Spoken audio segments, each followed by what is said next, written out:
October 26, 2017 Veterans Land Board meeting will now come to order.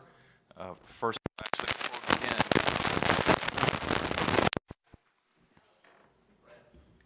I think we're good to go. We moved the mic. Sorry. We just want to get your attention. We wanted to welcome two guests, Bob Harrell with the Coral County OEM and Dan Worth with Cobb Finley, who we will be visiting with a little bit later in terms of environmental remediation studies that we're undertaking in Coryell County. Thank you all for coming out. Really appreciate you dropping by. First item on the agenda for today's meeting is approval of the minutes from our prior meeting on July 27th, 2017. And after the board has had a chance to review those minutes, I believe staff had sent copies. Assuming no questions, comments or questions, we can entertain a motion to confirm the said minutes.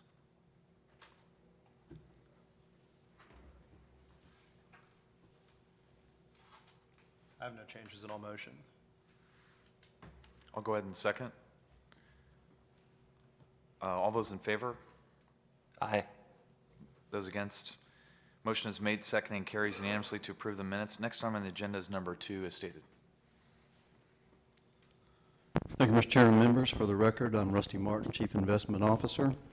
This item is one that we place on the agenda for each board meeting for discussion and possible action. I'm not recommending any action today, but I just want to give you a little bit of update on where we are in Veterans Housing Assistance Program.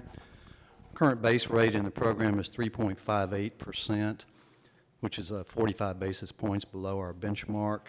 And for qualified veterans with disabilities, there's a discount of 50 basis points. So those veterans are able today to borrow a 30-year money for a house at 3.08%, which, as you know, is a phenomenal rate. I want to give you a little update and catch up on where we are with the replacement of city mortgage. Demand in fiscal year 2017 was significantly below fiscal year 2016 and the historical annual average, and that was due to the announcement late in 2016 by City Mortgage, which is the program administrator of the Veterans Housing Assistance Program, that they were exiting the master servicing business at the end of 2017, and they would not be renewing our contract. As a result, VHAP demand contracted dramatically through the first 9 months of fiscal year 2017. That's because a lot of the lending in that program was done through City's correspondent program, and since that program was being exited by City, the origination side of it contracted too. However, we have been successful in replacing City.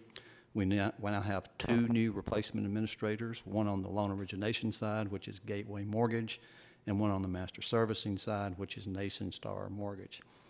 And since those have been put in place, we've seen rate lock issuance increase significantly, and it's now back to about 70% of normal, and that's over the past couple of months.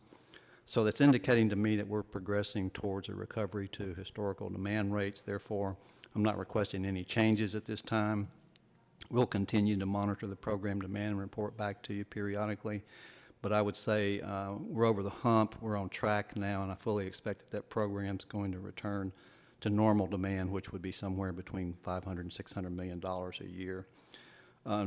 Just to point out, the average loan size in the program in 2015 was $246,000. In 2016, it was $253,000, and this year it's $261,000. So it's creeping up every year. The average in the U.S. right now is about $313,000, which hit an all-time high in March of this year. As I said, this is a non-voting item, but I'm happy to answer any questions you might have. Any questions from the board at this time? No.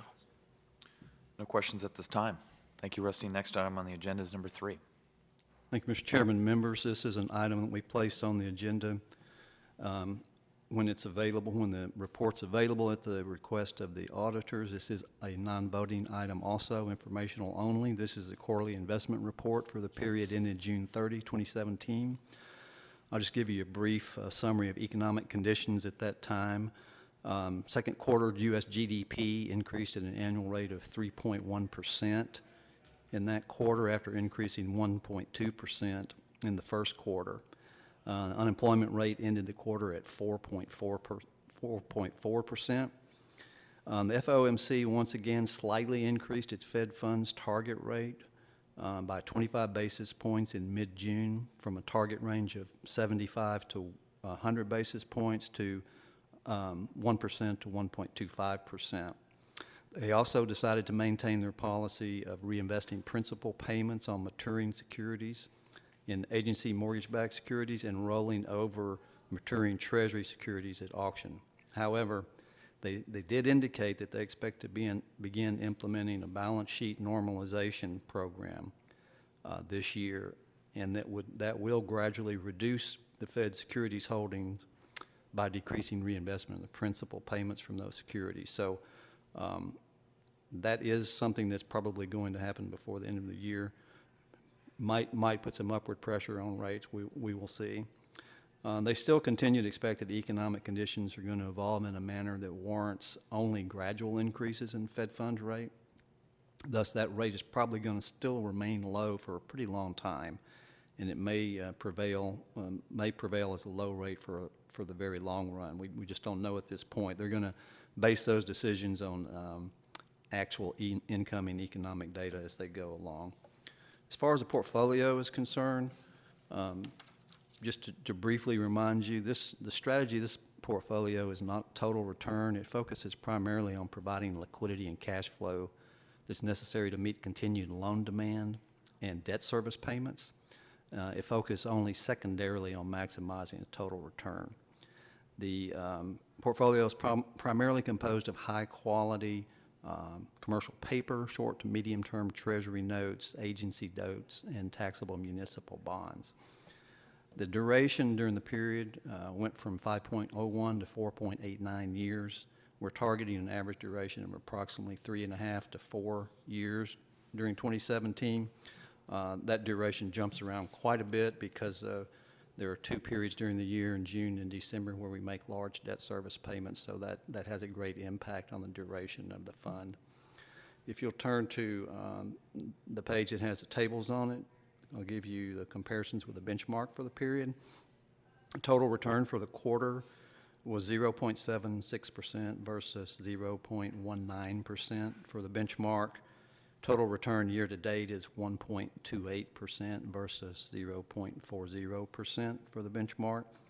The one-year total return is a minus 1.01% versus basically flat on the benchmark. That negative return is primarily caused by a fourth quarter return that was a minus 2.2%, and since this is a time-weighted return, that minus 2.2% will be in the calculation until it rolls off at the end of this year. The yield on the portfolio at the end of the quarter was 2.19% versus 1.6% on the benchmark, and as I told you before, the duration is 4.89% versus 141 on the benchmark. That is the summary of the report. It's a non-voting item, but I'm happy to answer any questions. Any questions from the board at this time? No questions. None. No questions at this time? Thank you, Mr. Chairman. Thank you, Rusty. Next item on the agenda is number 4.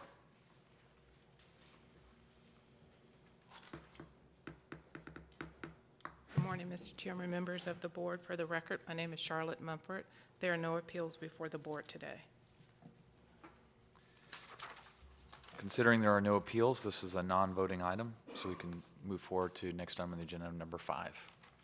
There were 13 tracts offered during the forfeited land sale online bidding period of September the 5th, 2017 through October the 24th, 2017. We received a total of 227 bids, resulting in 12 high bids. Staff is requesting the board award all high bids that meet the qualifications for the land program. I will be happy to answer any questions you may have. No questions, I'll move. Second. Motion is made, seconded, and carried unanimously to approve item number 6. Next item on the agenda is number 7. I'm sorry, number 6. Staff is requesting that the board take forfeiture action on the resolution before you, except accounts where sufficient funds are received to avoid that action. 13 accounts are being presented for forfeiture action today. I will be happy to answer any questions you may have.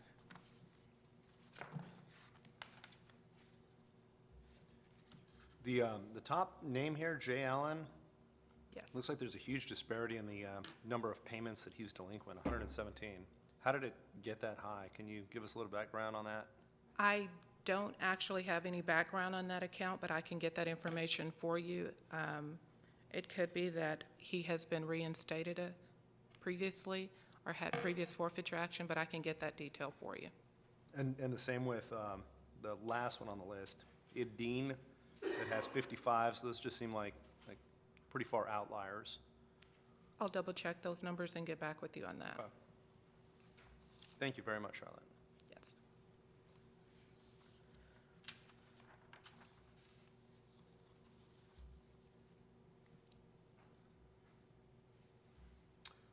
Those are all the questions I have. No further questions. We'll need a motion to confirm I'll move. the consideration. Second. Motion is made, seconded, and carried unanimously to approve item number 6. Next item on the agenda is number 7. Staff is requesting the board take action on the resolution before you. The resolution lists accounts to be considered for order for sale action. These 8 accounts will become tracts for the next forfeited land sale. We're requesting the board's authority to pull any account that fully reinstates prior to the sale date. I will be happy to answer any questions you may have. Any questions from the board at this time? No questions. No questions. I'll go ahead and move to approve. Second. Motion is made, seconded, and carried unanimously to approve item number 7. Next item on the agenda is number 8. Staff is requesting the board set the next quarterly electronic forfeited land sale bidding period to begin December the 5th, 2017, with a bidding deadline of January 23rd, 2018 at 5 p.m. I'll move. Second. Motion is made, seconded, and carried unanimously to approve item number 8. Thank you, Charlotte. Next item on the agenda is number 9.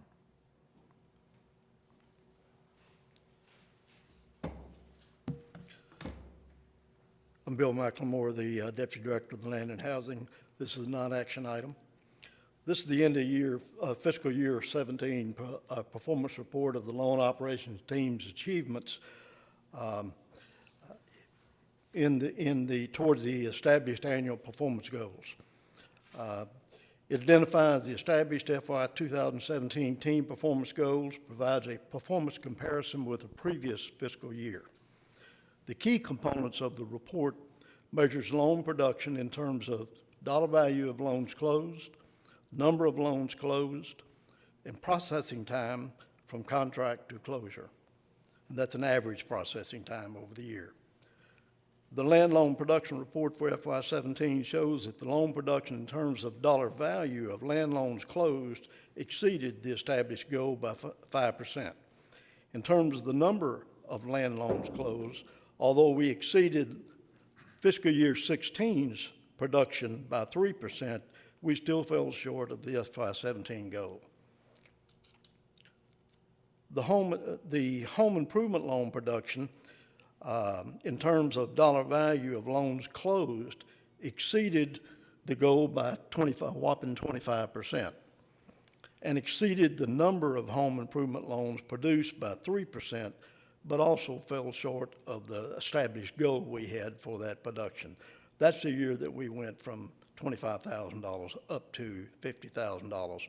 So you can see they really took advantage of that $50,000, but we did not have as many loans as we thought. Part of that was because we were trying to cap that $50,000 production also. And Rusty's already discussed with you housing loan production that precipitously fell off right after Citibank announced their intention to withdraw as the administrator of the program. The good news is that with the selection of the new administrator, the very first month, that was this September, showed a sharp increase in housing loan production. Went from 19.9 million, or from 13.3 million in September of 17 to fiscal year 17 to 19.9 million this fiscal year. And it also went from 54 loans in 17 to a whopping 78 loans this year. That's about a 69% jump, what we really expected once we got a new contractor back online. So we think we're back in the saddle, and absent any other economic catastrophe somewhere, we think we'll do well this fiscal year. If you remember, in 16, we actually went up to almost $800 million in home loans. We continue to make progress toward a consistent achievement for a 30-day average as a processing timeline goal. We've gone from 36 days in fiscal year 16 to 33 days last year, and we began this year's with an average of 26 days for the first month of this year. So we're below that goal. We're going to try to keep it consistent so that our average over the year is 30 days average processing time.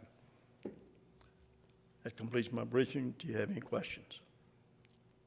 Bill, just to be clear, the goals that are established on an annual basis, are these the same goals that are reported to LBB in terms of? Some are, and I'll have to get those exact Oh, numbers for you. that's all right. I was just curious, but I guess I could follow up offline on that. But in terms of reporting to LBB, not all of these same metrics are reported to them. That's correct. These are important business metrics, we believe, that helps ensure that we're doing right by our veterans as well as doing right by the fund. So we're trying to balance those interests. Rusty spends a lot of attention, on that fund. I spend more of my attention, less on the fund because I trust Rusty, and more on what are we doing right for veterans? Are we doing the right thing by them? Yeah, just one other question. As we come online with our new partners and everything, is there anything around messaging just to get the word back out there that we're back up and operating? Let me bring one of my staff members up here that's been on that group that's been, I think that's an important question, and I think she can give you a better answer than I could give you right now. Charlotte?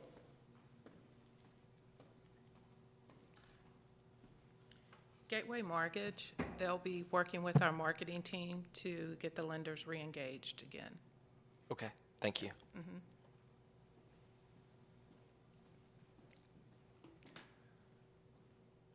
Well, and Bill, also thank you for putting into context the record year in 16 and kind of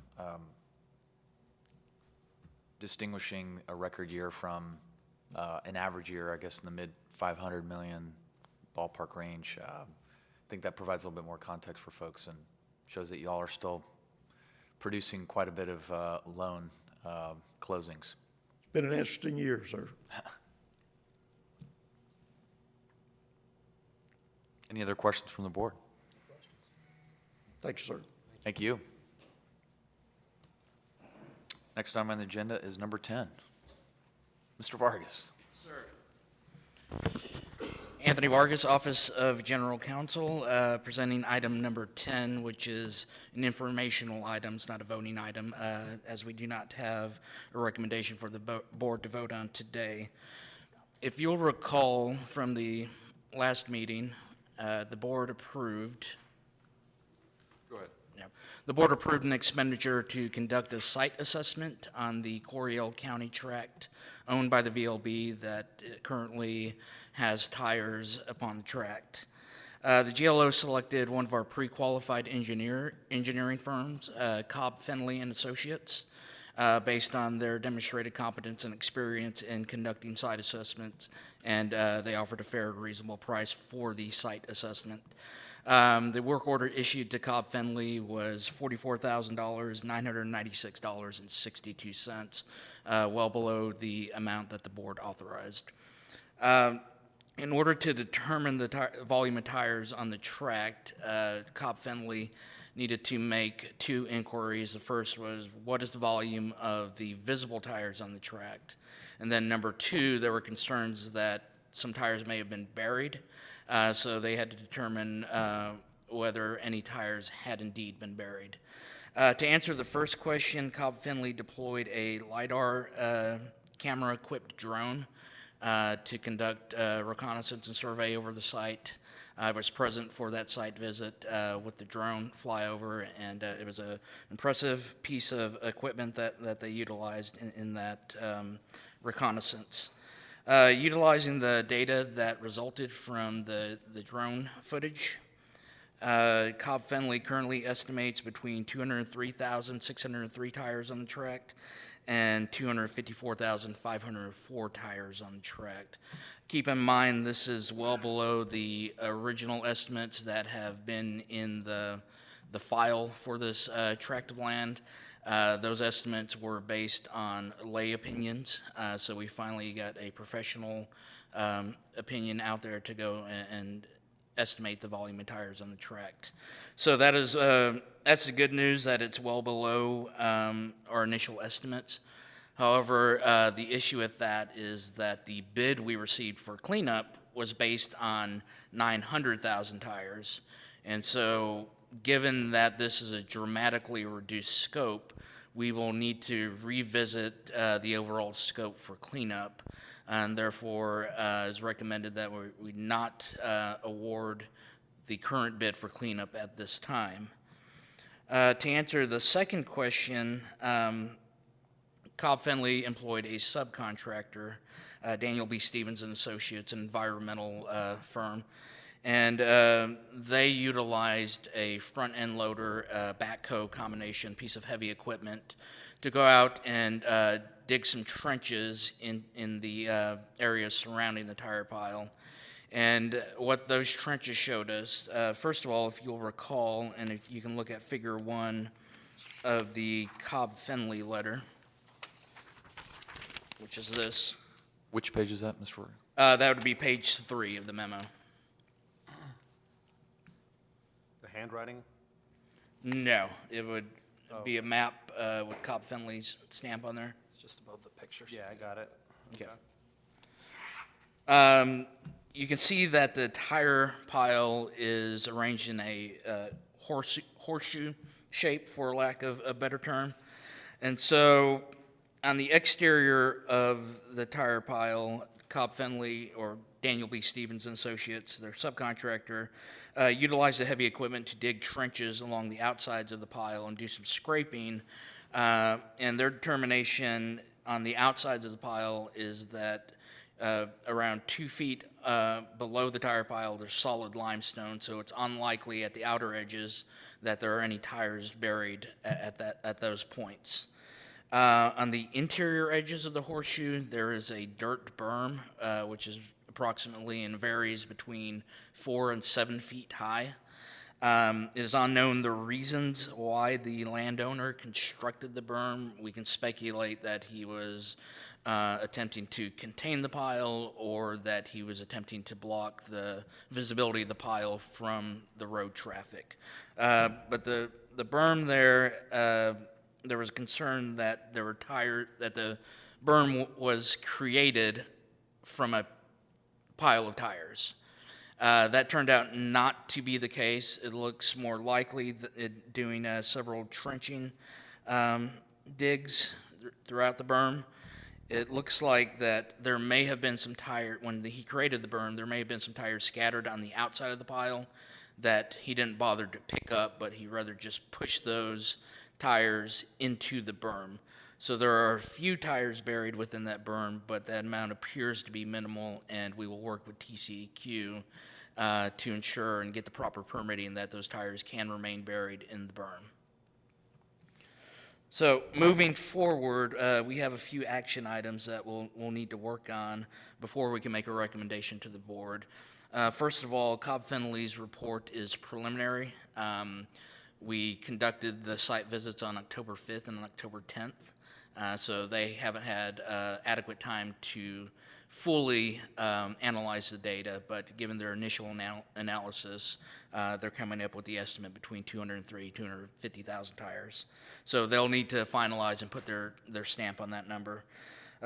Also, given the reduced amount of tires, in the interest of promoting competition, we may need to resolicit a cleanup proposal. So staff will work on that in between now and the next Veterans Land Board meeting. Also, an interesting development that has come up is that a cement factory here in Texas that has two plants, one in North Texas and one down in South Texas, they are exploring the possibility of utilizing some of the scrap tires for fuel in their incinerators. So if that is a possibility, we could divert some of the tires that would have been going to, let's say, a landfill or another disposal facility under a proposal to one of these cement factories. That necessarily wouldn't result in a cost savings because you would have to pay the transportation costs, but it would provide an alternate means of disposal and put the tires most likely to the highest and best use. Are they going to pay for that? Have they offered to buy the tires? They have not offered to buy the tires, but it may, like I said, it may not be a cost savings, but it shouldn't be any additional cost. Because if they're willing to take the tires for free, and we don't have to then pay disposal cost, that disposal cost that we would have been paying can just be rolled into the transportation to one of these two sites, and so it should be a neutral impact on the expense of the proposal. Again, that pilot program with the cement factories is just that, a pilot program. Has not been fully developed. We're in conversations with them, but it does seem like a viable alternative for disposal. So we'll continue to explore that option between now and the next board meeting. In addition, we'll work with TCEQ to get the necessary permitting authorization to allow whatever tires may be buried on the site within that berm to remain buried, and that will affect the deed of the land because we'll have to call out in the deed that the fact that there are tires buried on the site. So once the above action items are complete, staff can then make a recommendation to the board at either the next scheduled board meeting or at the chairman's discretion. He may call a special meeting to discuss this matter then, and I'll be glad to answer any questions. So taking a step back, the initial assessment of 600,000 tires on site, that was projected by staff or by Cobb Finley? I forgot if that. That initial assessment that is in the file, that was conducted by a person who was interested in buying the land. He offered to do an assessment prior to purchasing the land. We looked at his qualifications. He seems to be some sort of industrial safety expert, so we questioned whether or not that person was qualified to conduct an assessment, and that led to the hiring of a professional engineering firm, Cobb Finley, to do an engineering assessment. Yeah, I wanted to take a step back for the audience to kind of inform why we made the decision to Absolutely. come out of pocket for it to get a more professional decision. Absolutely, and to your point, there were also staff estimates in the file dating several years back that varied between 100,000 and the 600,000 that the layperson estimated. How much do we pay Cobb Finley for this report? $44,996.62 is the work order amount. I think it appears to be a good expenditure of money to better identify what the issue is, be able to recast this for bids, be able to, whatever the next step is that we take. Agreed. Given the amount now estimated on the site, it should be a net cost savings for the Veterans Land Board, so it is definitely a prudent expenditure.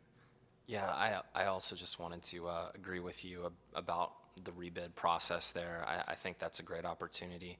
Potentially there's companies out there who weren't going to bid on the task as it was previously assessed, but now with the 200 to 250,000 tires, they might be able to bid and create increased competition there and a better bid for us. Correct. That's the rationale, is that the original estimate, the job may have appeared too big for some firms to take on. So if we can allow some smaller companies to to bid on the project, possibly some hubs, that would be a welcome opportunity. Well, I can't speak for my other board members, but, this is a serious issue that needs to get fixed. And so for my vote, I have every intention of, making sure that we remediate this problem. And, hopefully those folks who are out there and maybe on the fence because they don't think that we're going to pull the trigger can know that we're serious about remediating this problem, and they will put in those bids, and they will say, look, we want to get involved and we want to do that work. Because just looking at these pictures, it's amazing that this happened in the first place. Do we have any, have we learned about who did this, who put these tires out there? Yeah, the original purchaser back in the late 90s, early 2000s, received a permit from TCEQ to store the tires on the land. Whose tires were they? That part is unknown. He took in tires, did not keep adequate manifest and records as you're supposed to do under the TCEQ permitting process. So there's no record of where the tires originated. There's no record of any sort of manifest or logs that would be required from a reputable tire storage facility. Yeah, the chronology goes back to 2000, the year 2000. And this guy was just advertising, we're a tire dump site, come dump your tires, and presumably getting paid for it? Presumably. On the recast of the RFQ, what would the time projection be potentially for that? Would board need to meet potentially to authorize that recast, or perhaps in an interim meeting? Right. Telephonic meeting? We're thinking a minimum of 45 days. That's putting the bid out for 21 days. It's also allowing Cobb Finley some time to finalize the numbers so we can have an accurate scope for vendors to bid upon. And then allowing our team to evaluate any proposals that we receive and then go to contract. So a minimum of 45 days would be around the mid-December point. And I hate to ask you to speculate. As an attorney, I'm sure you're fearful of doing that. But based on the reduced amount on this survey that we have in our hands today, what would be the ballpark figure based upon the price point from the prior bids that we received? We're hoping that it would be an equivalent price reduction, so we're looking at about 2/3 less than we were originally anticipating. So we're hoping that the price will be reduced by that much. However, again, you're correct that I can't speculate. I don't know what assumptions a vendor may make as regards equipment cost. Did they envision spreading their equipment rental cost over 9,000 tons, and therefore it's economically feasible, where if they're only getting paid for a smaller amount, their equipment cost is going to exceed their revenue? I don't know those assumptions that a vendor would have to make, so they will need to put together a business model and let us know what the market conditions dictate that a price will be. Under the heading of one man's trash is another man's treasure, I would love to hear about a conversation with one of these concrete companies, seeing whether or not this could be a joint venture, seeing whether or not they could participate in helping us clean this site up. And, it's a huge asset if, I don't know much about the concrete construction business, but I assume that you could burn a lot of tires for a long time and you could power a lot of stuff. Oh, absolutely. So, understanding that it would be a huge benefit to us to not have to pay those disposal fees, I'm wondering whether or not we could strike up a conversation about what additionally we can do to joint venture this with them. Absolutely, and that is indeed the track that we're going down. The discussions right now are very preliminary, but we have assurances on our side and the other side, the cement factory side, that we will continue discussions over the next 30 days and try to formalize a plan and potentially get under an MOA to develop a pilot program. Or if they were willing to pay some nominal amount for the tires, right, that could defray the cost of, removing the tires from the track too. Right, that's an option, or having them chip in for the transportation is another option. Right. So we're exploring all those possibilities. Great. Sounds good. All right, if there are Just no for the further record, questions, it's a non-voting Well, item. Before we jump to the next agenda item, I just want to put it there on the record that this board has been proactive. This is the second meeting where we're encouraging, this isn't directed at you specifically, Mr. Vargas, but really staff generally, to start working on a business plan moving forward to make sure that we are mitigating this from happening again, and utilizing best practices as the private sector would, and looking at a loan portfolio or asset portfolio to make sure that we're managing risk. Not directed at Yeah, you, of yes, course, sir. but just want to put that on the record, and this is really not the first time that, we've talked about this in open meeting, but we want to continue to be a resource to staff to help develop that plan. Yes, sir. And 100% my understanding agree is, with that. pardon me? I said I agree 100% with that. Agreed. So now that we're done with you, Mr. Vargas, I believe. Thank you. This being a non-action item, next item on the agenda is number 11.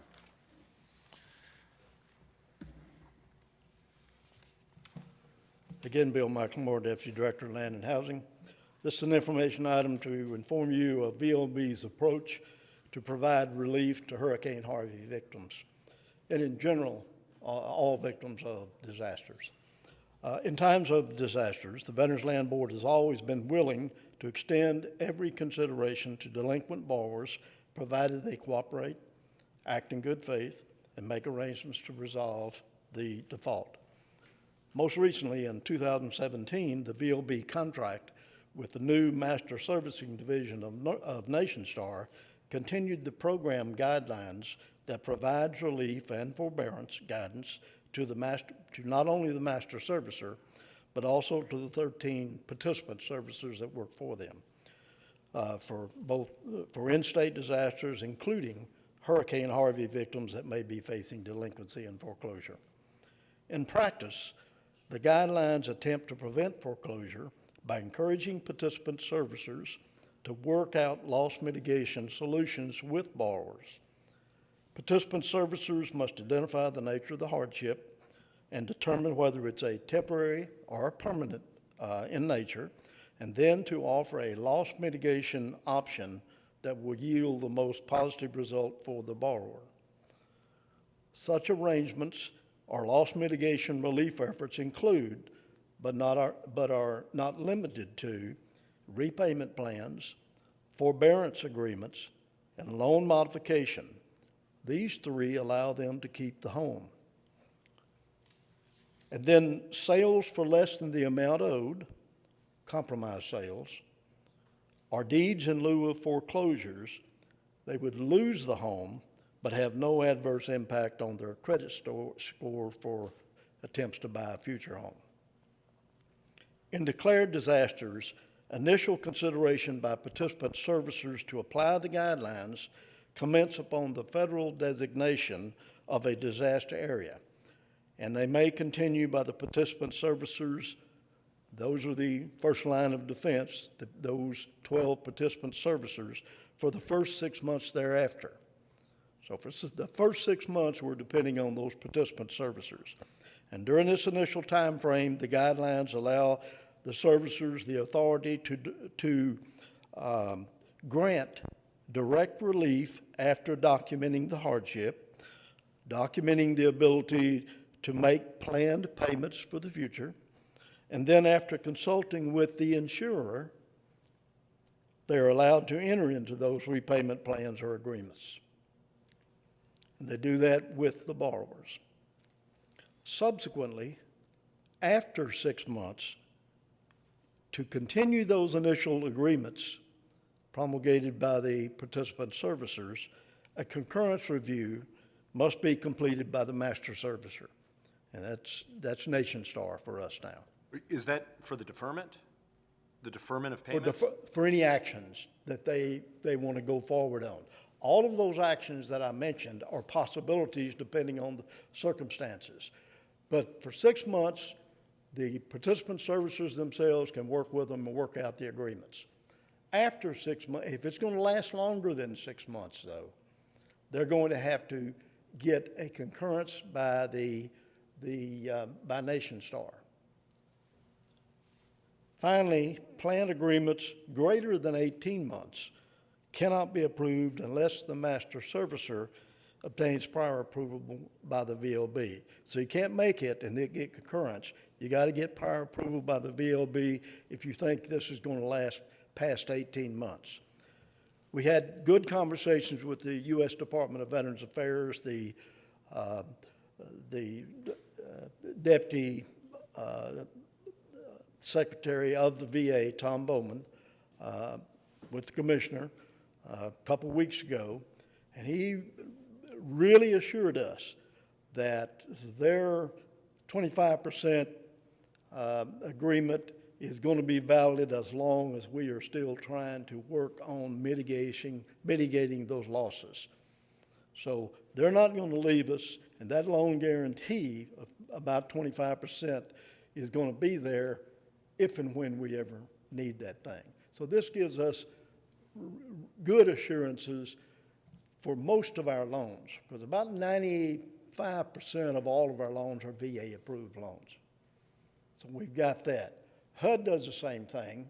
If you read most of their activity, I don't know if we've had conversations with HUD yet, but that's 100% loan guarantee that they have over there. So that's pretty consistent with what we're finding right now. The good news for us is, not unexpected, that those borrowers have only reported 9 land loans to us as being needing some forbearance assistance and no home loans yet.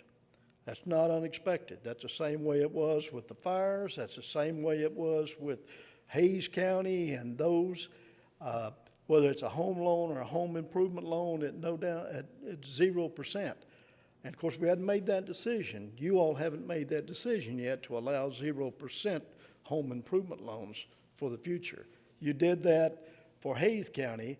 We had about 2 that were interested in Hayes County, but they never followed through. In the end, they got the FEMA grants and their insurance covered those losses. So we didn't have to give them a loan that they had to pay back, even though it was going to be 0%. They were able to do that with the FEMA grants and the insurance. We believe that that's essentially what's happening down there in the hurricane areas now. When are we going to be able to make that decision? That's why this process is, we got 6 months where participating lenders they'll report to us. We're getting reports from them on anything that they get right now. We're not overwhelmed with reports. We've had none. And we followed up with them to do that. After about a year, you're going to find out that some are going to have insurance that didn't fully cover, and they may be coming to us at that time for some, and they may have asked for forbearance during that time frame. So we expect after about a year, we'll start getting some requests to consider. And our position has been, if we can do it, we're going to do it. What I meant was the $25,000 home improvement loan that we had extended on other occasions. When are y'all going to present us with that so that we can approve it or deny it or whatever the case may be? I'd say about the third quarter before a year is up. That gives us about a quarter to get ready for that, but we'll have a better idea of whether you need that or not at that time. The last one, we still have yet to make a no-interest loan as a result of the floods down in Hayes County. So we don't want to do that just serendipitously, just to do it. We want to make sure that there's a real reason out there for you all to make, to have this decision to have to make. It's easy for us to bring them. It's going to be difficult for you to make the decision sometimes.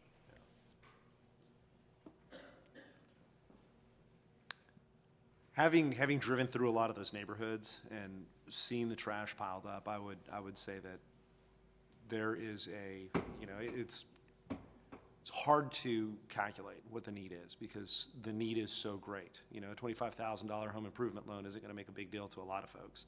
Forbearance will make a big difference, but when you have somebody who's so far underwater that, you know, they're trying to look for a place to live, I don't even know if that would amount to much. But, I mean, the need is certainly great.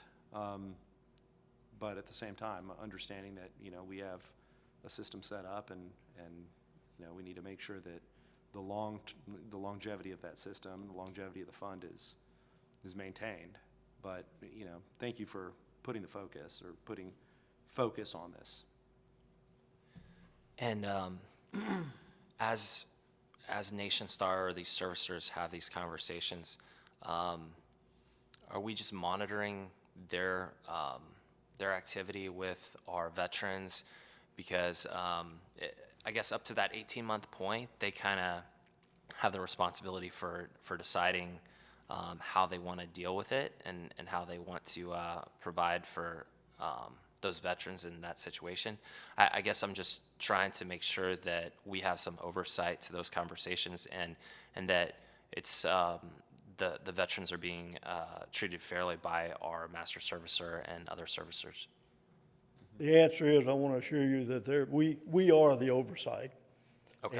And I can tell you that I've got Charlotte, who is on the phone with them almost constantly, daily. We hadn't seen the first one yet. If we start getting 1,000, we may not be making as many calls as we were at that time. But right now, our anticipation is, based on the history of floods and hurricanes, we won't start getting significant impact until about a year. And that's the expectation, but we're ready for it. We have called poor old Nation Star so many times about this to get prepared for this, just to make sure that we don't have even one we can report to you right now. Okay. So right now, we are making calls daily. We are providing oversight, and we don't want to be a pest, but we do want to make sure that we are performing our oversight responsibilities. I assume that was the case. Just wanted to confirm. Thank you. Yes, sir. Finally, I'd just say, Bill, I want to appreciate your work and Rusty Martin's work in terms of communicating with the federal VA so that there's an alignment of interest on this, communicating the issues that we're seeing in the veteran community, whether it's our loans or their loans, and advancing the discussion, because I think our policy, along with the federal VA's, is much more aggressive than what we've seen in some of the other agencies we're working with in conversations with HUD, FHA policy, even SBA. So appreciate your work there and being aggressive. Thank you, sir. That being a non-voting item and there being no other items on the agenda, this meeting is hereby adjourned. Thank you.